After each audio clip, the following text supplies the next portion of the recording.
and a totally amazing event as far as the higher educational sector in the country is concerned. And I feel it will become a model for other higher educational institutions and organizations across the country to emulate. So I would first like to congratulate the Xavier board for this initiative. This is a tremendous initiative. So as I said, I'm not going to talk about collaborations, but what am I going to talk about then? I'm going to talk about the crisis that the higher education system is going through, not just in this country, but all across the world. And especially in the developed countries in the world, where the problem is even more severe. We imagine today here, we look up to many of the higher education institutions of the West as models, and we feel we have to copy them, we have to emulate them. And I think that's because, of course, partly it's because there are excellent education institutions there. And if we pick their names, some of them are institutions which many of us would have either have studied or dreamt of studying, and they set very high standards. But education everywhere, my friends, is really going through a very major crisis, especially higher education. There's a reason for that. The world has changed, but the education system, especially the higher education system, continues to work as if the world has remained exactly the same. The modern university system was born in Germany less than 200 years ago and was shaped by the huge changes being wrought by the Industrial Revolution. As factories started integrating processes that were once distributed over many artisanal workshops and bringing them all under one roof, they needed armies of workers who could understand and follow instructions and be counted on to perform their respective tasks through the working day. Hence, the processes of education, including those of school, became standardized, as the idea was to produce students capable of responding in the same way to the factory environment. The same paradigm applied to other aspects of society and government, with the stress on mass production, standardization, repetitively performed tasks, and the ability to follow instructions. And these became, in a manner by default, the objectives of our higher education system also. We talk about things like creativity, encouraging original thought, questioning attitude, but what we were teaching was precisely the opposite, because that was what the system needed. Okay? As technology became more demanding and more complex, with the more complex scientific know-how and technology, research became part of the mandate of universities. While the university system in Europe was largely set up and run by the state, many people forget that. It was the government which ran the higher education system in most of the countries of Europe. We forget that, While the university was largely set up and run by the state, in the US, there were initiatives taken by local communities with different rules for each state, because state to state there are wide variations in the US. The key was that funding was to be managed by each university, leading to the formation of what became known as land grant colleges, and later to private universities set up by grants from wealthy benefactors.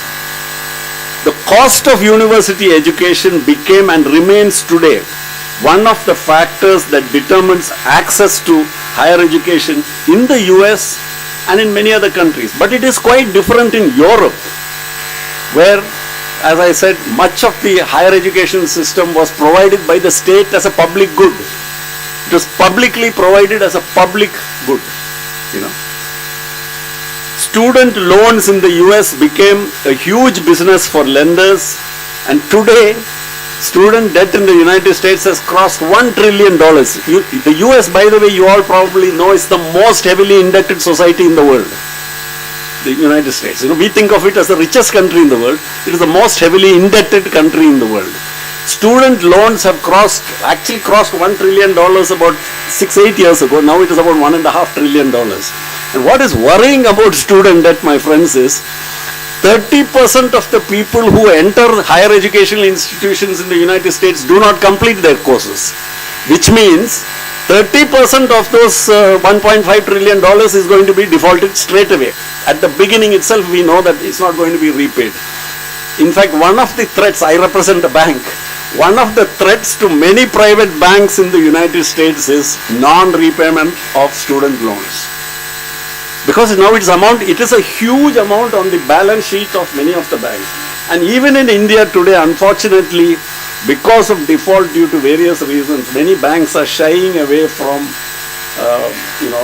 giving student loans. This is a tragedy, because as education becomes more and more expensive, it becomes more and more necessary. If, for example, in my generation, we had never heard of student loans. Student taking a loan to pay the way through college was unimaginable in those days, But anyway, now it's a different thing. So, in India, the initial universities were all set up by the state. And students were selected on the basis of scholastic aptitude. This meant that most students came from the educated class, which meant the better off castes. At the turn of independence, measures were taken aimed at affirmative action to correct the skewed educational pattern which were in place, and these have been in operation now for more than half a century. The results they are controversial. I know there is a lot of strong feelings on both sides of the caste divide, of the reservation divide. But I think any impartial observer will say that they have been a phenomenal success, because a section of our population which would never have had access to higher education have had access to higher education because of this. And this has affected life outcomes and etc. However, there are studies now being shown that despite this affirmative action program, despite the strong reservations in education, etc., nevertheless the hold of caste remains very strong in this country. And it is very shocking if you go into the occupational patterns in different kinds of occupations, in different sectors, and if you go into the caste breakup there are certain segments where the participation of the scheduled caste and scheduled tribe section of our society and that backward class, which will account for around 20% of our society, is less than 0.1%. If you take the financial sector, if you take the communications and mass media sector, etc., the participation of these economically and the socially backward parts of our population is less than 0.1%, 75 years after independence. And we think that there is no need for reservation. The last 50 years has seen a peculiar phenomenon across the globe at prescribing university degrees for occupations that previously did not require university degrees. In other words, what has happened? Just like so many other things have been devalued, even the university degree has been devalued. Okay? So this is true not only for developing countries but also for the developed countries. And this has led to a huge increase in demand for university education, with supply not keeping pace with demand. As a result, university education has become more expensive, and the impact on quality as supply has tried to expand has been devastating. As good teachers have left to staff new universities at higher remuneration, older and once well-known colleges and universities have gone into terminal decline. While much discussion has eddied around course content, structure and duration, very little attention has been paid to the learning experience that a student undergoes while she is at university. Classroom learning remains unidirectional, flowing from the all-knowing teacher to the passive student, with lessons being treated as delivery of received knowledge, which is perfect and complete and should not be questioned. Okay? Hence, what is tested is the capacity to reproduce from memory lessons and concepts without testing the capacity of the student to critically analyze data and draw intelligent conclusions for herself. Knowledge, far from being treated as a work in progress, is treated as received wisdom, perfect and immaculate. At the individual level, higher education today faces many challenges. In terms of quality and nature of the learning experience, skills learned and fitness for purpose for which the education is sought, there is a huge gap. But the far more serious crisis is at the aggregate level. So at the individual level, there is this problem. What are you expecting from the education program and what is delivered? But what about at the aggregate level, where large numbers of young people take on heavy debt to acquire an education that seems to have only a tenuous connection with the skills they need to negotiate their way through life. Many ill-equipped young people join universities after taking heavy student loans and drop out, finding themselves unable to cope. Look at, and as I mentioned in the figures in the US, where more than $1 trillion in student debt, and 30% of them do not complete the higher educational program, which means they can never repay that. So, perhaps it is time, therefore, to take a total relook at how higher education is being managed, from the way it is organized, to who runs it, and who takes the key decisions. Now, it's very interesting here. I mentioned that the modern university system started 200 years ago in Germany, isn't it? That's what I started off with, which is a fact. However, it is interesting that the modern Western university system can actually be traced back to the first university set up in Bologna in Italy in the 11th century, and which continues to exist to this day. This was started by students from different nations who had come to Bologna for an education. They organized themselves into a larger association of universities. Thus, the university was formed. This university grew to have bargaining power with the city authorities, since many students added to the revenues of the city. Students appointed professors to teach various subjects, and the performance of the professors and their regular taking of classes determined whether they were retained. Okay? Right? Okay. Students as a group decided the subjects to be taught and who should teach them. This democratic and student-run character of the university changed over time, and the university came to be run by professors who determined the curriculum and which courses should be taught. Students were reduced to passive consumers of services offered by the university, and this was a fateful change that has endured to this day.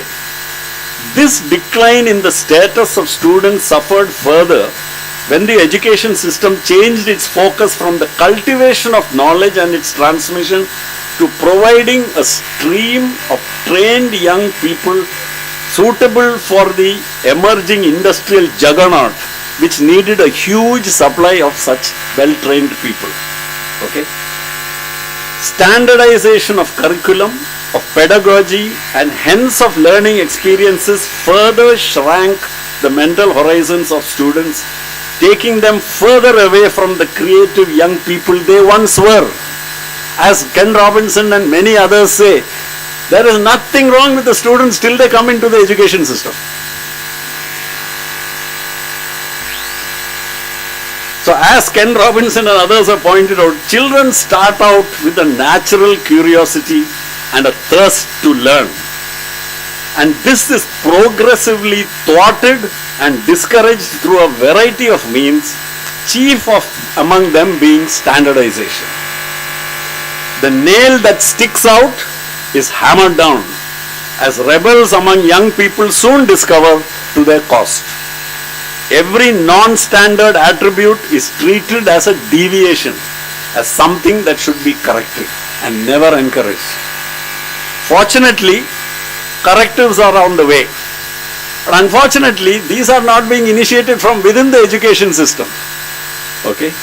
The market, that impassive and soulless power that determines all outcomes, is already sending out signals that much of higher education is not suited to the demands of the emerging world into which young people are soon going to be going out and to make their lives.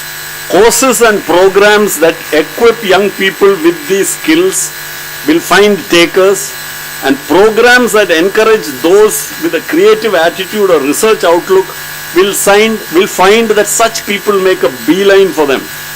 Academic programs will have to undergo a fundamental overhaul in terms of not only content and methods, but also duration. This long tunnel view of higher education, where one enters the program of after high school or undergraduate studies to emerge several years later as a doctor or engineer or scientist, is beginning to change as students and teachers realize that innovation and creativity happens at the intersection of disciplines, and that familiarity with more than one discipline and collaboration with those, that's the operative word today, isn't it? And collaboration with those from other disciplines is required to produce outstanding work. Probably the biggest change will be wrought by self-learning programs that are now enabled by technology, which make it possible for a student to access lectures by outstanding teachers anywhere in the world. Students will now be able to learn at their own pace without being pressured to compare themselves to their peers and without damage to their self-esteem and confidence. The library of MOOC modules is growing by the day and enables the young person hungry to learn to do so anywhere at any time. I myself spent, actually after the pandemic started, for the last 2 years, I think I must have attended, I don't know how many programs I've attended, and I just cannot get tired of what I just look forward to the next module. These are all so beautifully produced in terms of content, in terms of the richness of the interaction which is which is enabled, and I am taking all kinds of programs which which will possibly have no use to me in any way, but it's just out of a natural curiosity. And I think the thing which is there still dormant in all of us, that we want to know things. We just want to know, not because of any other reason, but just because of this thirst in us to know, this curiosity. Okay? So, I have I think I will end with this. I just need I just want to end with a couple of observations about the new educational policy. Now, I have read it. Education, as should be obvious to you, is not my field. I am a guy who has various things in my life, a bureaucrat and then an entrepreneur and now a banker. So I have not been an educationist. Though, when I am sometimes asked if I had my time all over again, what would I have wanted to be? I say a teacher. Because I really love teaching. So anyway, so the new educational policy has interesting features that will help bring about some of the changes which I have mentioned. Changes are happening. As I mentioned, changes will happen because they will be forced by the market. The market will come and demolish any walls we try to erect, and will smash all the walls out and will force the changes which have to happen. So instead of waiting for that to happen, it's better that we change in a proactive fashion. I know that some of these changes, I know that the new economic policy, for instance, has been viewed with suspicion, and probably correctly so, because people are worried about the impact it will have on minorities. The impact, and minorities, not only minorities defined in terms of religion and ethnicity, but even linguistically. There are all kinds of questions which will arise, but that is natural. In any change, it will never be perfect. it is challenging the status quo, so you are bound to have controversy. But like somebody said, that after 38 years you are getting somebody taking a re-look at the education policy, so I think it was long overdue. Now, there are good elements, including, for example, this thing about flexible and transferable credits, where you can do a credit from one college and that is transferable should you decide to change your course to some other. That is not gone. See, here, today we have a system. If we joined a 3-year program or a 4-year program, and after 1 year you decide that, yeah, this was good, but I am now more interested in something else, you have to write off whatever you have done so far. It doesn't count. It doesn't count at all. It makes no difference. 3 years, you might be the potential gold medalist of that university, but if you have not completed that course and you leave, you're back like snakes and ladders, you're back to zero. You're back to the first square. Now, it's an absurd system, which it goes against nature, it goes against logic. I don't know what this system is intended to, other than, compel people to behave in a certain way, bring about authority. It's all about power and fear and all kinds of things like that. I think that's what should be taken out of the system, so that young people will feel more at home and more fun and more really want to come and do this. Collaboration in education, and especially within the Xavier education system, is the subject of this seminar. I am sure that many interesting ideas will be thrown up, have already been thrown up, which is reflected in many of the MOUs. Some of these are enabled by technology and should be fully utilized. Like, for instance, you can share libraries without having to physically send the books all around the place. You can digitize your things. You can have digital copies of the journals. See, the biggest problem is access to some of the best journals in the world, which are very expensive. The subscription to that is very expensive. So if you have 100 colleges in the system, you must have a way of sharing digitally all these things. Legally, of course, whatever is permitted by the copyright and the intellectual property aspects and all. But some will also need a change of mindset. It is not related to technology. Collaboration doesn't come easy. See, I come from industry. If you tell some 10 small-scale industries operating in the same sector, supposing all of them are plywood manufacturers or all of them are rubber products manufacturers, and you tell them, why don't you all come together and collaborate and pool your buying power, they will all say it's a good idea, but they will go back and say, no way, I'm not going to let those guys come into my factory. So this collaboration doesn't come naturally. It requires a change inside you first. But so I said that, you will need this thing. So collaboration should, however, in my opinion, because of the very high quality resources many of the member institutions of the Xavier group already have, you have already achieved a certain level of standard. Because of this, don't restrict your collaboration to within the Xavier group. See, the Xavier group is not in competition with some XYZ group. It is all about people who are coming to your colleges for getting a good learning experience. So the point which I am coming to is, colleges, your higher educational institutions are embedded in local communities. Whether it is in Jharkhand, whether it is in Manipur, whether it is in Gujarat, or whether it is in Kerala or Jammu and Kashmir, you are embedded in local communities, isn't it? So collaboration should extend to the rest of the higher educational institutions in the vicinity and to the community in which you are embedded. Colleges should actually truly become community colleges, reflecting the specific needs of that community in addition to more general courses and programs. Then higher education becomes very meaningful.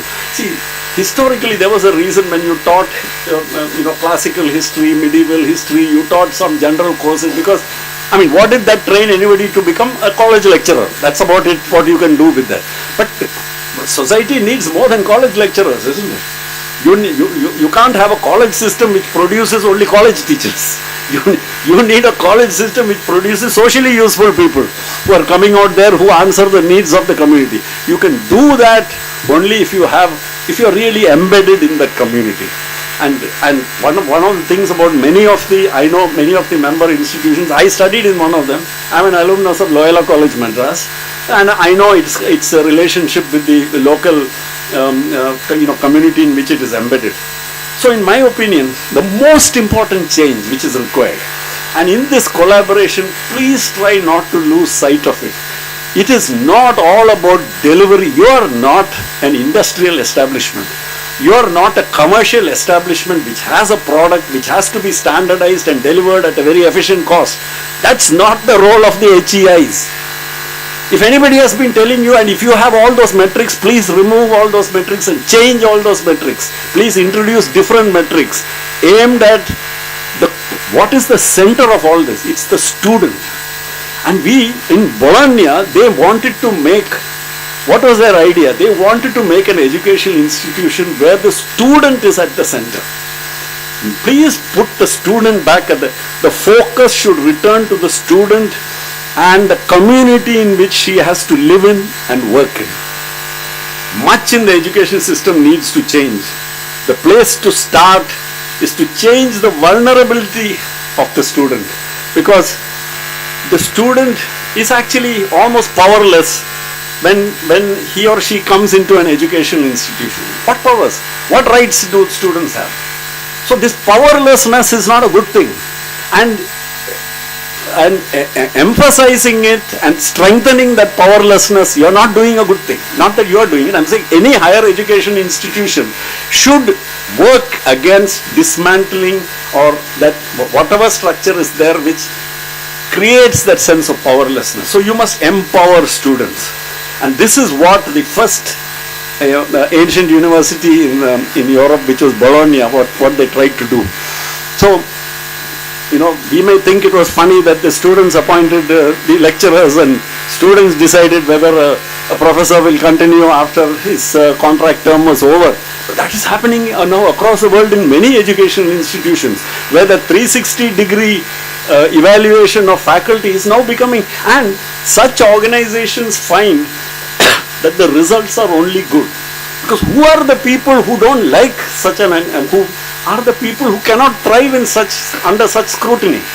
People who become insecure under such scrutiny are the people who don't thrive, isn't it? And such people I don't think are good for an educational institution in any case. So I will end here with the immortal words of Tagore, because as I said, you have to place the student at the center of it. We actually, like Ken Robinson and others have said, the student enters the education system full of curiosity, wanting to learn. You don't have to teach him or her saying, no, please be curious. You don't have to say that.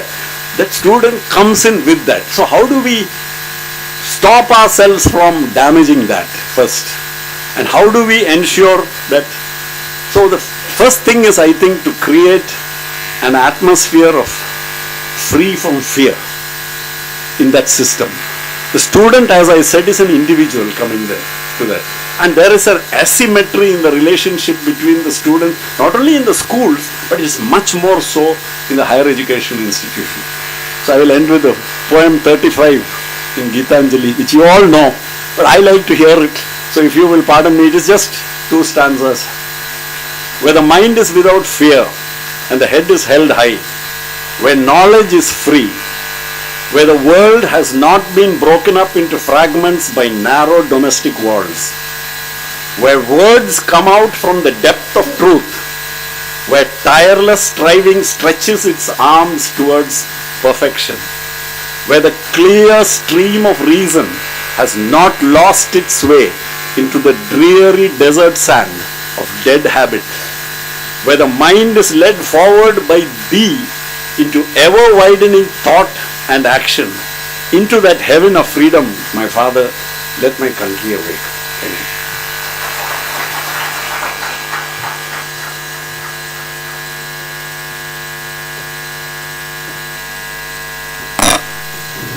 Thank you so much, sir, for sharing your remarkable insights on higher education. We are indeed privileged to hear you today. We are now dispersing for a tea break at the college canteen. Our student volunteers are here to assist you. And since we are running quite behind the schedule, we request you to please return to the same venue by 12:25. And kindly note that we have 6 counters open at the Bechinelli Hall throughout this day to assist you in drafting your MOUs, and please feel free to approach our student volunteers to avail the same. Thank you.